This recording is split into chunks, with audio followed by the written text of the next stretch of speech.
Okay. अभी तक हमने ये पढ़ा है कि about the intro of the VPS and showrooms में हम क्या क्या, हमारा जो ऑडिट के स्टेप्स होते हैं, जैसे कि सबसे पहले हमें रजिस्टर अपडेट करना है, उसके बाद हमें फाइल स्कैनिंग करनी है, उसके बाद हमें अपलोड करना होता है, लास्ट होता है आपका फिजिकल वेरिफिकेशन। उसके बाद हमें ये चेक, हमें क्या करना है कि जो ईडीपी फाइल देता है उसके अंदर कुछ डॉक्यूमेंट्स होते हैं, लाइक कि आपका इनवॉइस होता है, इंश्योरेंस होता है, आरटीओ होता है, फास्टैग होता है, ऑटो कार्ड होता है। तो जो भी कस्टमर लेता है और उसकी पेमेंट्स होती हैं, लेजर होता है, जितनी भी सारे डॉक्यूमेंट्स होते हैं, अब वन बाय वन हमें ये देखना है कि हमें वो दिखते कैसे हैं, हम पहचानेंगे कैसे, उसके अंदर की जो कैलकुलेशंस वगैरह होती हैं वो सब आपको सीखना है। क्योंकि जब तक डॉक्यूमेंटेशंस आपको क्लियर नहीं होंगे तब तक आप डेटा डीलर ऐप में अपडेट या अपलोड नहीं कर सकते। तो हम जो आपके सामने स्क्रीन पे शो हो रहा है आपको, this is your invoice. Invoice क्या होता है? बिल। ठीक है, तो किसी भी चीज का जो बिल होता है उसको हम इनवॉइस बोलते हैं। जैसे ये कार इनवॉइस है, दिस इज योर इनवॉइस। इस पे जो डिटेल्स लिखी होती हैं, जो इंपॉर्टेंट चीजें हैं, वो मैंने आपको हाईलाइट करके दी हैं। तो स्टार्टिंग से समझते हैं कि इसमें होता क्या है। लेफ्ट हैंड साइड में सोल टू में आपका कस्टमर नेम आता है, उसके नीचे उसका relation, son of and address. Address कभी भी आप डीलर ऐप में फिल करोगे तो कंप्लीट नहीं डालना है, लाइक आपका हाउस नंबर, गली नंबर, ये सब नहीं डालना होता। हमें शॉर्ट में एड्रेस डालना होता है, लाइक कोई डिस्ट्रिक्ट है, कोई लैंडमार्क है, देन योर स्टेट। ठीक है। कस्टमर आईडी यूनिक होती है, इसमें हमने आप मतलब शो नहीं हो रही आपको। तो कस्टमर आईडी यूनिक होती है फॉर एवरी कस्टमर। कभी भी किसी दो कस्टमर की दो मतलब कस्टमर आईडी मैच नहीं कर सकती है। तो कस्टमर आईडी आपकी यूनिक रहती है। उसके बाद आपका आता है नीचे व्हीकल आईडी। व्हीकल आईडी भी यूनिक होती है, जो कि 17 डिजिट की होती है। यहाँ पे मैंने हाइलाइट्स में लिख भी रखा है, विन नंबर। व्हीकल आईडी को हम विन नंबर भी बोलते हैं, जो कि आपकी 17 डिजिट की होती है। जो इसके लास्ट की 6 डिजिट है वो क्या डिनोट करती है? Chassis number. गाड़ी के दो यूनिक नंबर होते हैं, engine number and chassis number. तो आपको ये ध्यान रखना है कि अगर आपसे कोई ये पूछता है कि व्हीकल आईडी क्या है, तो आपको पूरी कंप्लीट 17 डिजिट बतानी है। अगर आपसे कोई पूछता है कि इस कार का चेचिस नंबर क्या है, तो आपको लास्ट 6 बतानी होती है। ठीक है। उसके बाद आपका आता है customer mobile number. Right hand side की जो डिटेल्स हैं उसमें आपकी इनवॉइस नंबर लिखा हुआ है। तो इनवॉइस नंबर क्या होता है? जब भी ये बिल जनरेट हुआ होगा, ये इनवॉइस जनरेट हुआ होगा, तो उसका एक नंबर जनरेट हुआ होगा, तो वही आपका इनवॉइस नंबर है। बट इसकी भी एक कोडिंग होती है जो आपको समझनी बहुत जरूरी है। तो स्टार्टिंग में जिसका 36 हाईलाइट हो रहा है आपको, ये क्या डिनोट करता है? For the dealer code. ये आपका डीलर कोड डिफाइन करता है। मतलब हर डीलर का एक अपना अलग कोड होता है जो कि यूनिक होता है, तो ये आपका डीलर कोड डिफाइन करता है। जो ये इनवॉइस है ये हमारा डीएमएस सॉफ्टवेयर है, मींस मारुति का डीएमएस सॉफ्टवेयर है खुद का। तो वहां से ये जनरेट हुआ इनवॉइस है। तो डीएमएस होता है आपका dealers management system.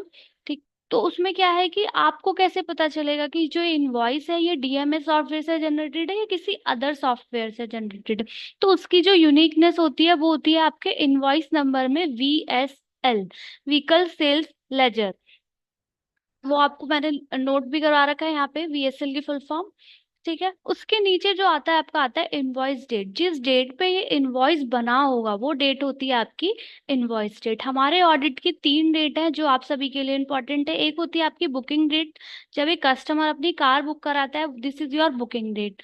Next is your invoice date, जब बिल बनता है, इनवॉइस बनता है, दिस वो होती है आपकी invoice date. Last is your delivery date, जब एक कस्टमर अपनी कार लेके जाता है शोरूम से, तो जिस डेट पे लेके जाता है वो होती है आपकी डिलीवरी डेट।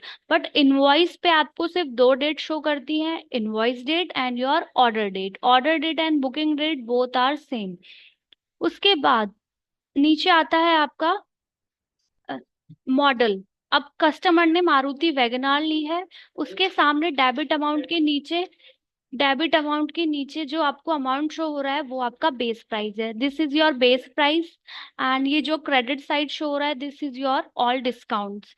एंड लास्ट में जो शो हो रहा है आपको, this is your net price. तो आपको इनवॉइस में क्या होता है, कैलकुलेशन भी सीखनी जरूरी है, और आपको ये भी पता होना चाहिए कि बेस प्राइस क्या होता है, नेट प्राइस क्या होता है। तो हमारे 4 टाइप के प्राइजेस होते हैं। एक होता है आपका बेस प्राइस, दूसरा होता है आपका एक्स शोरूम प्राइस जो कभी इनवॉइस पे शो नहीं होता है, और third is your net price, and last होता है आपका on road price. On road price अब स्टार्टिंग से समझते हैं बेस प्राइस क्या होता है। This is your base price. जब एक कार मैन्युफैक्चर्ड होती है तो उसका एक प्राइस सेट होता है, वो होता है आपका बेस प्राइस, उसमें कोई जीएसटी इंक्लूड नहीं होता। ठीक है, तो वो होता है आपका बेस प्राइस। फिर क्या होता है, जब हम बेस प्राइस पे जीएसटी इंक्लूड कर देते हैं तो वो आपका बन जाता है ex showroom price. Ex showroom के बाद आता है आपका नेट प्राइस। जिस रेट पे कस्टमर को कार मिलती है, जो कि दिख रहा है आपको 5,46,000, तो ये है आपका नेट प्राइस। मतलब कि जब हमारे बेस प्राइस में डिस्काउंटिंग भी इंक्लूड हो जाती है और और टैक्सेस भी इंक्लूड हो जाते हैं, तो आपका वो नेट प्राइस शो करता है। और ऑन रोड प्राइस क्या होता है, जब आपका नेट प्राइस में जो भी कस्टमर एड ऑन्स कराता है, लाइक आरटीओ कराता है, इंश्योरेंस कराता है, कुछ भी लेता है, एसेसरीज वगैरह लेता है, तो उसे जो भी कंप्लीट अमाउंट पड़ता है वो होता है आपका ऑन रोड प्राइस। तो आपको शो करा है यहाँ पे। आपको मैं फॉर्मूले दिखाती हूँ कि बेस प्राइस की क्या फॉर्मूला है, और सॉरी नेट प्राइस का कैसे कैलकुलेट करते हैं, और आपका एक्स शोरूम कैसे कैलकुलेट करते हैं। तो एक्स शोरूम का फॉर्मूला है base price including all taxes, and net price का होता है base price minus all discount including taxes. तो आपको ये चीजें निकालनी आनी चाहिए।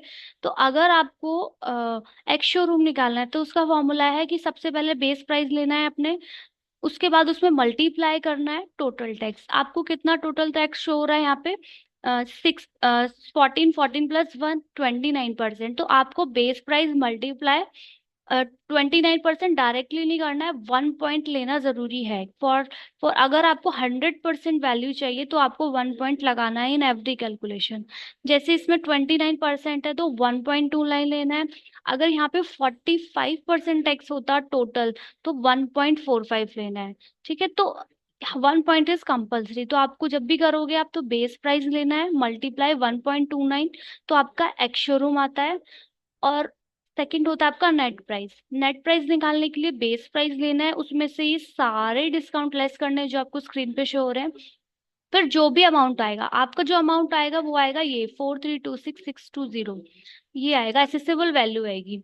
उसके बाद उस पे आपको मल्टीप्लाई करना है टोटल टैक्स, मतलब 1.29। तो आपका जो भी स्क्रीन पे ये अमाउंट शो हो रहा है 546,447.53, ये होता है आपका नेट प्राइस। ठीक है, तो समझ में आया बेस प्राइस कैसे कैलकुलेट करते हैं और नेट प्राइस कैसे कैलकुलेट करते हैं। एक्स शोरूम प्राइस कैलकुलेट करना होता है, बट वो हमारा इनवॉइस पे शो नहीं होता। बेस प्राइस आपको शो कर रहा है, इसकी कोई कैलकुलेशन नहीं होती है।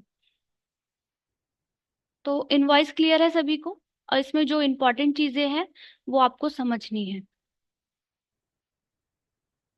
नेक्स्ट डॉक्यूमेंट है आपका इंश्योरेंस। कस्टमर अपनी व्हीकल पे इंश्योरेंस भी लेता है। तो टाइप ऑफ इंश्योरेंस होते हैं, हमारी जो कैटेगरीज होती है वो टू है, टू टाइप के इंश्योरेंस होते हैं। एक होता है आपका third party insurance, and second is your package insurance. जो पैकेज इंश्योरेंस होता है उसको हम बंडल मोटर पॉलिसी भी बोलते हैं और कॉम्प्रिहेंसिव भी बोलते हैं। और जो हमारा थर्ड पार्टी इंश्योरेंस होता है उसको हम लाइबिलिटी पॉलिसी भी बोलते हैं।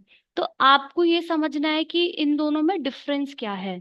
तो अ, अगर मैं आपको एक एग्जांपल दूं, कोई कोई पर्सन कार चला रहा है और सामने से अचानक से वो किसी से हिट हो जाता है, मीन्स उसका एक्सीडेंट हो जाता है, तो जो भी उसकी कार का लॉस होता है और जो सामने वाली कार का लॉस होता है, मीन्स कि दोनों party, first and your third party दोनों, अगर उस कस्टमर ने पैकेज इंश्योरेंस ले रखा है तो उसको दोनों पार्टी का क्लेम रिकवर हो जाता है।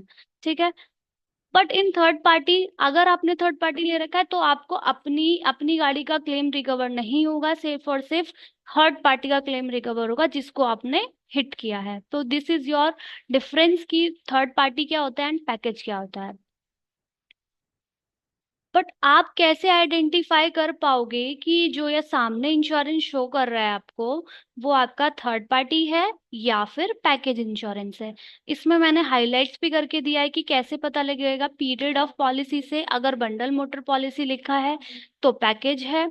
उसके बाद आपका पीरियड ऑफ इंश्योरेंस से दोनों इंश्योरेंस के पीरियड मेंशन होते हैं, मींस की पैकेज इंश्योरेंस है। अगर एक का होगा तो सिर्फ और सिर्फ थर्ड पार्टी आपको शो करेगा, ओडी मतलब ओन डैमेज मीन्स सेल्फ का नहीं शो करता है। उसके बाद सबसे इजी तरीका है सेक्शन ए और सेक्शन बी। अगर कस्टमर ने दोनों सेक्शन की पेमेंट की है तो दोनों में अमाउंट शो करेगा, अदरवाइज एक ही में देगा। अगर थर्ड पार्टी लेगा तो सिर्फ आपको लाइबिलिटी सेक्शन फिल मिलेगा, तो ओन डैमेज आपका ब्लैंक रहेगा या जीरो रहेगा। तो ये होता है आपका ओवरऑल इंश्योरेंस। ठीक है, अब आपको डिफरेंस क्लियर है और आप पहचान भी लोगे कि न्यू कैसे, मतलब कि थर्ड पार्टी है या पैकेज। लास्ट आता है आप कैसे आइडेंटिफाई करोगे कि ये न्यू कार का इंश्योरेंस है या किसी ओल्ड कार का इंश्योरेंस है। उसकी भी यूनिकनेस मैंने आपको हाईलाइट करके दी है।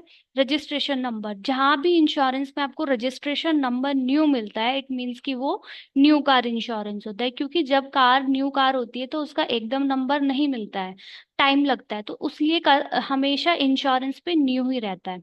उसके नीचे आता है ईयर ऑफ मैन्युफैक्चर 2023, ये होता है कार का मॉडल। जिस ईयर में कार बनी होगी उसका ये मॉडल शो करता है। ठीक है, तो ये होता है कार का मॉडल। तो यहाँ पे व्हीकल डिटेल होती है, यहाँ पे पूरी पॉलिसीज की डिटेल होती है, नीचे आपकी पेमेंट्स वगैरह की डिटेल्स होती है। ये एक बार हाइलाइट्स आपको जरूर पढ़ना है। एक होता है आपका आईडीवी। आईडीवी क्या होता है? Ensure declared value. आपकी कार की डेप्रिशिएटेड या डिक्रीज्ड वैल्यू को हम आईडीवी बोलते हैं। ठीक है, ये आपका एक्स शोरूम का 95% होता है अगर आपको कैलकुलेट करना होता है। ठीक है, तो ऐसे हम आईडीवी कैलकुलेट करते हैं। तो this is your overall insurance. इसमें मेनली आपको दो तीन चीजों पे फोकस करना है। आपको ये पता होना चाहिए थर्ड पार्टी है या पैकेज, दूसरा ये पता होना चाहिए न्यू कार का इंश्योरेंस है या ओल्ड कार का इंश्योरेंस है। तो आपको न्यू कार की जो डिटेल्स है वो आप अपने इनवॉइस से भी क्रॉस चेक कर सकते हो, जैसे इसमें इंजन और चेजिस नंबर ये सब लिखा हुआ है।